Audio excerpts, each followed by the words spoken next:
मैंने कुछ महीने पहले जिस कच्चे मकान में हम रहते हैं उसका पूरा एक टूर किया था। खैर वो अंग्रेजी में है और मेरे को उसका हिंदी में टूर दोबारा करना है। उससे पहले ये कुछ मड बंगलोज हैं, ये भी कच्चे मकान ही हैं। ये हमने पिछले साल इनकी कंस्ट्रक्शन शुरू करी थी, इस साल के शुरू तक ये पूरे हो गए थे, जो कि बड़ा अच्छा है क्योंकि कोरोना के दौरान जो लॉकडाउन हुआ था तो हमारी जो सारी मीडिया टीम है ये अंदर ही रुकी थी, तो ये बड़े काम आए उस समय। तो इसकी सारी कंस्ट्रक्शन जो है कच्ची ईंट की है। पीछे वाली जो दीवारें हैं जिसको वेट वॉल्स कहते हैं वो लाल ईंट की है। और जो आप वरांडा इसका देखेंगे तो ये देखिए ये पहले खाड़ू से बना हुआ है। ये इसको ऊंचा इसलिए करते हैं कि भाई यहाँ बरसात इतनी होती है तो पानी अंदर जाने का खतरा ना रहे। तो जब हम सेप्टिक टैंक वगैरह के लिए खुदाई करते हैं तो ये पत्थर निकलते हैं और फिर मिस्त्री जो है इसको थोड़ा तराश के सीधा कर देते हैं। अब ये जो थंबियां हैं जिसे वरांडा पोस्ट कहते हैं, ये हमें पुरानी कुछ मिल गई थी और बाकी जो है हमने फिर वो चील की लकड़ी लोकल है उससे सारा काम किया है।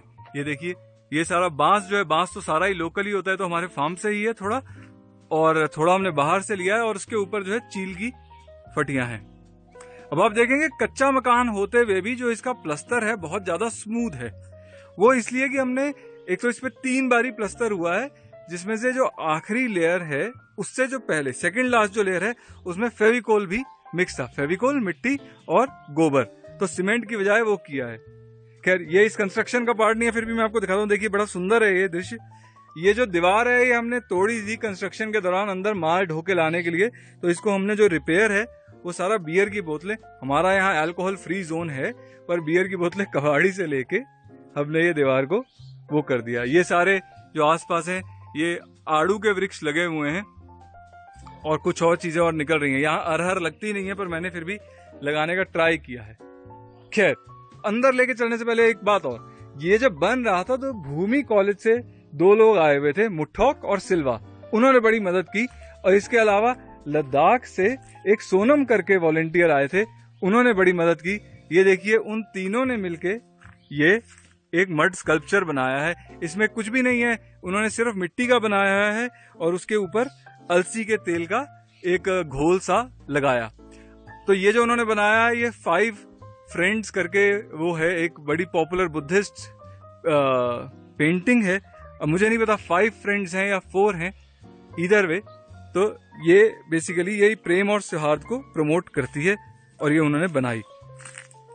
अब मैं आपको अंदर लेके चलता हूं और आप देखिए कि ये 3 मकान बनाने में हमारा 12 लाख से कम का खर्चा आया और ये हमारे फार्म स्टे का पार्ट है। तो बेसिकली हम ये जो मकान हैं, ये जो बंगलोज हैं, हम किराए पे देंगे। जैसे जो वॉलेंटियर्स आते हैं वैसे गांव में रहते हैं तो अब वो यहाँ भी रह सकते हैं, क्योंकि फार्म के जो कमरे हैं वो तो सारे प्रोडक्ट्स वगैरह वालों ने ले लिए हैं, सारे कमरे उन्होंने ले लिए हैं।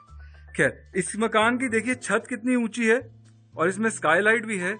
अगेन अब इसमें जो छत है आप देखिए ये बांस है, बांस के ऊपर ये जो पेटियां आती हैं ना, इनको हम फटियां कहते हैं। तो इसमें जैसे माल आता है दुकानों पे, तो हमारे एक राजीव भैया करके हैं गग्गल में, उनकी दुकानों पे उनकी दुकान पे जो माल आता है वो ऐसी पेटियों में आता है। तो वो पेटियां हमने यूज की है, वैसे हम जलाने के लिए भी यूज करते हैं, ये खाना बनाने के लिए। इस साइड जो है आप देखेंगे कि बांस के ऊपर जो है बैम्बू मैट है, जिसे हम देसी भाषा में छछरा कहते हैं।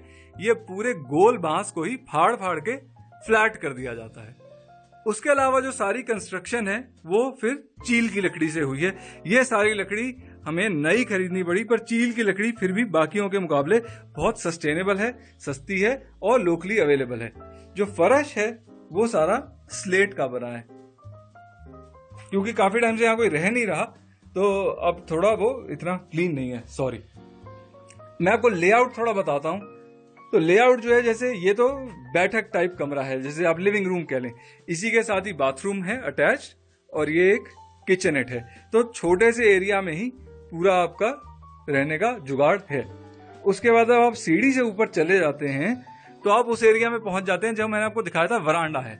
और ये वरांडे के ऊपर देखिए बहुत ही कम सीमेंट की लेयर है, तो इसमें मुर्गा जाली डली है। नीचे तो देखिए लकड़ी ही है, मैं आपको फिर दिखाता हूँ। ये देखिए ये छछरा डला हुआ है और इसके ऊपर एक सीमेंट का घोल है ताकि पोछा वगैरह आराम से लग सके। अब यहाँ खिड़कियों से व्यू बड़ा अच्छा है। ये देखिए तो सारा खेत दिखता है, यहाँ पे काफी वेल लिट है। ये जो कांच है ये फ्रॉस्टेड ग्लास है, ताकि भाई पड़ोसी के यहाँ ताका झाकी ना कर सके। वैसे तो ऐसे लोग आते नहीं यहाँ पे, पर फिर भी बेटर सेफ देन सॉरी। देखिए ना, नहीं तो हम ये जो पड़ोस वाला जो बंगलो है इसके अंदर देख पाते, पर वहां फ्रॉस्टेड ग्लास लगा है, तो रोशनी भी नहीं रुकती और प्राइवेसी की प्राइवेसी है। यहां से मैं आपको छत और नजदीक से दिखा सकता हूं। ये देखिए, ये हैं छछरे। अब इन छछरों के ऊपर क्या है, एक फेरो सीमेंट की लेयर है। अब ज्यादातर जो है जिसे हम लैंटर कहते हैं या स्लैब कहते हैं, वो डलती है सीमेंट और सरिये की।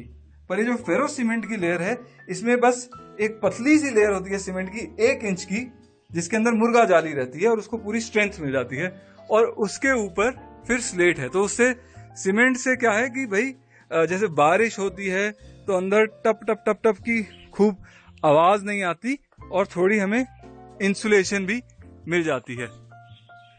उसके बाद यहाँ पे अभी थोड़ा पानी का काम होना है। ये जो है जो स्लेट की छतें हैं, उसके आगे ये देखिए गटर्स लगे हुए हैं। अब इन गटर से जो पानी है अभी डायरेक्ट गिर जाता है और उससे गड्ढा हो सकता है। तो हम क्या करेंगे कि यहाँ से, सॉरी सन मेरे अगेंस्ट है, मैं आपको दूसरी साइड से दिखाने की कोशिश करता हूँ। वहां से बेसिकली क्या है, देखिए जैसे यहाँ से हम रस्सी जो है नीचे तक ले आएंगे और पानी उसके सहारे आराम से उतर जाएगा। तो खैर अच्छा, मैं आपको इसके पीछे दिखाता हूं। जो मैं आपको कह रहा था कि हमें जो पीछे जो वेट वॉल्स हैं वो हमने रेड ब्रिक की इसलिए बनाई, ताकि देखिए अगर कभी कोई प्लम्बिंग की पाइप की कोई लीकेज हो जाती है तो हम नहीं चाहते ना कि भाई दीवार का बड़ा नुकसान हो जाए, वो एकदम हैजर्ड हो जाएगा। तो यहाँ पे अनफॉर्चुनेटली हमें रेड ब्रिक का काम करना पड़ा। अब फिर भी मैं कोशिश ये करता हूँ कि कोई भी कंस्ट्रक्शन करूँ, प्लम्बिंग जो है ओपन ही रखूं, ताकि कल को कोई लीक हो, कुछ भी हो तो आसानी है डील करना, ये नहीं कि बहुत ज्यादा तोड़फोड़ करनी पड़े। तो खैर ये मॉडर्न सहूलियत और ट्रेडिशनल वेज, थोड़ा इको फ्रेंडली है, थोड़ा सस्टेनेबल है, थोड़ा मॉडर्न है, उस सब का मिश्रण करके एक इस तरह हमने बनाया है कि भाई लोग अपने कंफर्ट से रह सकें, पर एक सस्टेनेबिलिटी को थोड़ा एक्सपोज भी हो। देखिए मेरी तो फिलॉसफी वैसे भी यही है, इट्स नॉट लाइक मैं बहुत ज्यादा सिद्धांतवादी नहीं हूँ, आइडियलिस्टिक नहीं हूँ। मुझे यही होता है कि अगर कोई चीज 100% बुरी है, अगर हम उस चीज को करना जरूरी है और हम उसको 80% बुरा कर सके, तो भी हमने कुछ अच्छा कर दिया। तो अच्छा करना सिर्फ जरूरी नहीं कि आप कुछ अपने आउट ऑफ द वे जाके आप अपना कुछ एक्स्ट्रा करें। जो आपने करना है उसे भी आप कम बुरे तरीके से करिए, तो वो भी अच्छा है। अगर आपका कोई इस कंस्ट्रक्शन के बारे में सवाल होगा तो आप मुझे बताइएगा। Thank you.